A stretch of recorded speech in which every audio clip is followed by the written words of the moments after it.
Hello everyone, welcome to my channel God's Own Vlogger. Please support my channel by subscribing and liking the video. Today we are going to talk about BS6 version of Ducati Panigale V2.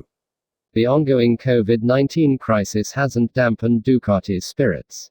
Apart from resuming production at its Italian factory earlier this week, the brand is now gearing up for the India launch of the Panigale V2. Now, though, Ducati India has teased the bike on its social media platforms, indicating that an official launch is just around the corner.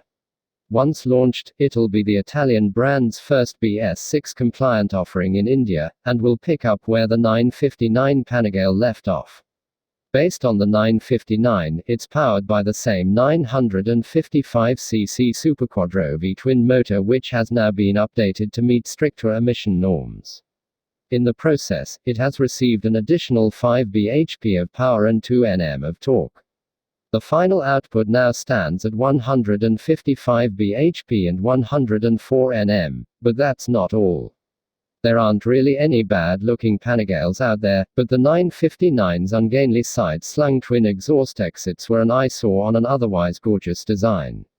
With the Panigale V2, Ducati has given the bike a subtle but significant styling update, bringing it more in line with the V4's appearance while also moving the bulk of the exhaust system into the underbelly with a neat and compact stubby side exit.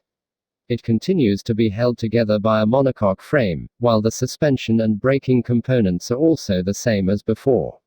Not that it really needed an overhaul in these departments anyway. The Panigale V2 is built at Ducati's plant in Thailand, and since we have a free trade agreement with the nation, we can expect a rather reasonable price tag for the baby Panigale. Placing it at around the 15.5 lakh rupees to 16 lakh rupees mark should make it a rather attractive proposition. For more information, check the description box. Please support my channel by subscribing and liking the video.